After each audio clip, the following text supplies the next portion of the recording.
حضرت شہید اللہ فریدی رحمۃ اللہ علیہ نے فرمایا ہے، یہ سب شکر گزاری کی باتیں ہیں، باقی کام کرنے کے لیے اللہ سے براہ راست دعا کرو۔ اگر ہم کہیں کہ یہ ہمارے بزرگ ہیں، آپ کے محبوب بندے ہیں، ان کے ذریعے سے، ان کی حرمت سے، ان کے طفیل سے ہمارا کام ہو جائے تو اس میں بھی کوئی قباحت نہیں۔ اگر کوئی قباحت سمجھے تو ہم یہ نہیں کہتے کہ اگر تم ایسا نہیں کرو گے تو تم دین سے نکل جاؤ گے یا تم مسلمان نہیں رہو گے، اہل سنت و جماعت نہیں رہو گے۔ یہ سب غلط باتیں ہیں۔ یہ تو مسلک ہے، جس نے کبھی بزرگوں سے کوئی فیض حاصل نہیں کیا، کوئی فیض نہیں پایا، وہ شاید یہ باتیں نہیں سمجھ سکتا، لیکن جس نے فیض پایا ہو وہ ضرور سمجھے گا، کیونکہ وہ ماں باپ سے بھی زیادہ ان کا شکر گزار ہوگا، ماں باپ سے زیادہ اس کے دل میں ان کی قدر ہے۔ جیسے دعا کرتے وقت درود شریف پڑھنے کا حکم ہے، اسی طرح اگر درود شریف بھی پڑھیں اور کسی بزرگ کا نام بھی لیں تو اس میں کیا خرابی پیدا ہوتی ہے، بلکہ وہ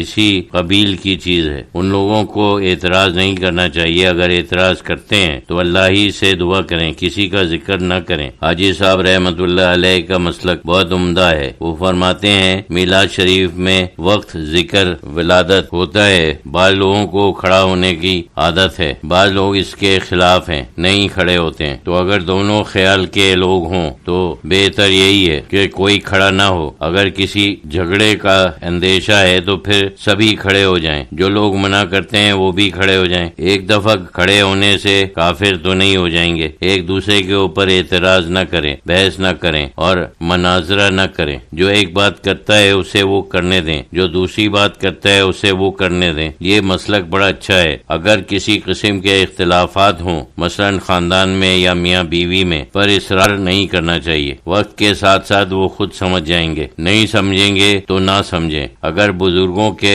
قائل ہیں تو ہر شخص کو اپنے نمونے سے اپنا مطلب اچھا ثابت کرنا چاہیے۔ اس خط میں یہ بھی تشریح تھی کہ ان کی بیوی بزرگوں کی منکر نہیں، صرف فاتحہ کی منکر ہے۔ اگر کوئی شخص اپنے آپ کو بزرگوں کا پیرو کہتا ہے، اپنے آپ کو ان کے مسلک پر بتاتا ہے، تو اپنے نمونے سے یہ ثابت کرے کہ یہ مسلک صحیح ہے، اور یہ وہ کر سکتا ہے اپنی عبادت سے، اپنے اخلاق سے، اپنی راستی سے، اور اپنے نمونے سے وہ خود بخود ثابت کر دے گا۔ دلائل سے ثابت کرنے کی ضرورت نہیں ہے، اور اپنے عمل سے ثابت کرے گا۔ اصل میں دنیا باتیں بہت کرتی ہے، بہت لکھتی ہے، ہر مہینے کتنی کتابیں شائع ہوتی ہیں، شاید ہی کسی ایک شخص کو پڑھنے کی فرصت ہوتی ہو، شاید 100 سال میں بھی نہیں ہوگی، اور یہ ہوتا ہی رہتا ہے۔ الفاظ کا انبار ہے، خاص طور سے ہمارے عہد میں تو یہ خصوصیت ہے کہ الفاظ کا انبار ہے۔ ریڈیو کھولو تو ہر وقت بول رہے ہیں، ٹی وی پر بھی بول رہے ہیں، کتابیں چھپ رہی ہیں، پھر اخبار اور رسائل ہیں۔ الفاظ کا سمجھے ایک دریا بلکہ ایک سمندر ہے،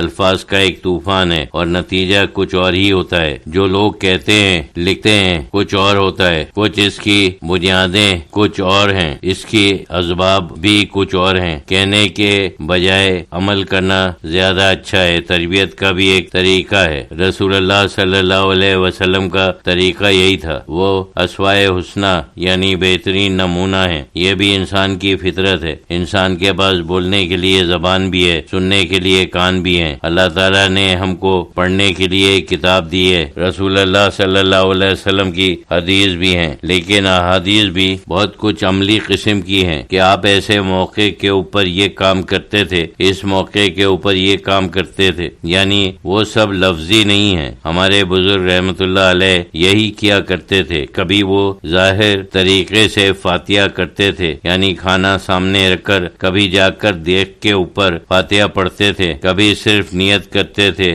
دیکھ کے اوپر بھی نہیں جاتے تھے۔ کبھی جو بڑے بزرگ گزرے ہیں ان کی خاص تاریخ آتی تھی تو کہتے تھے کہ کھانے کی ضرورت نہیں ہے، بس 2 یا 4 رکعت پڑھ کر ایصال ثواب کرو، زیادہ اچھا ہے۔ یہ سب طریقے سکھائے ہیں، کوئی ضروری نہیں ہے کہ کھانا ہی کھلایا جائے۔ قرآن شریف بھی پڑھا جا سکتا ہے، نفلیں بھی پڑھی جا سکتی ہیں۔ وہ کہتے تھے کہ نفل پڑھنا ایک لحاظ سے زیادہ اچھا ہے۔ کھانا کھلاؤ تو کھانا والا کھانے کے اوپر بھی تبصرہ کرتا ہے، گھی زیادہ ہے یا مرچیں زیادہ ہیں، سارا ثواب غارت ہو جاتا ہے۔ کوئی صرف کھانے ہی کے لیے آتا ہے، جو اصل نیت ہے وہ مشکل سے پوری ہوتی ہے۔ یہ ضرور ہے کہ بعض لوگ ایسے ہیں جن سے پوری ہوتی ہے، لیکن بہت بہت سے ایسے ہیں جن سے یہ نیت بالکل پوری نہیں ہوتی ہے۔